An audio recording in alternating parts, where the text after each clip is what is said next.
एक समय की बात है। घने जंगल के बीचों बीच एक शक्तिशाली शेर रहता था, जिसका नाम था राजा शेरू।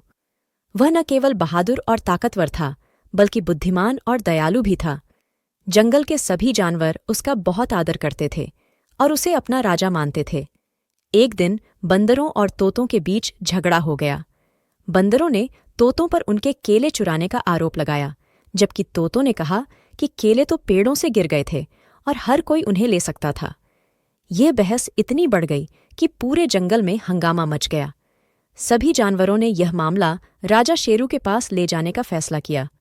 महाराज, एक बंदर बोला, तोते हमारे केले चुरा रहे हैं। नहीं महाराज, एक तोते ने बीच में कहा, हमने केवल जमीन पर गिरे हुए केले उठाए हैं, वे तो सभी के लिए होते हैं। राजा शेरू ने धैर्य से दोनों की बातें सुनी। फिर उन्होंने कहा, आओ हम मिलकर सच का पता लगाते हैं। शेरू सभी जानवरों को केले के बाग में ले गया।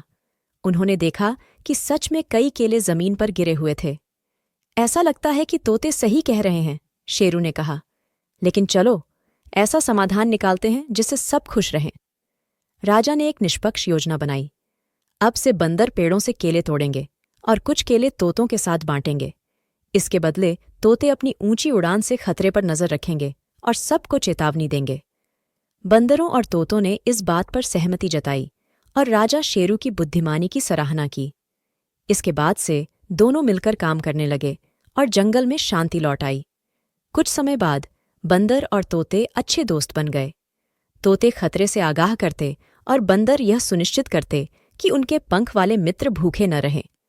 राजा शेरू यह सब देखकर गर्व से मुस्कुराया। याद रखो, उन्होंने कहा, सच्ची ताकत लड़ाई में नहीं, बल्कि एक दूसरे को समझने और साथ मिलकर काम करने में है। उस दिन से राजा शेरू के नेतृत्व में जंगल फला फूला और सभी जानवरों ने सहयोग और दयालुता का महत्व समझा।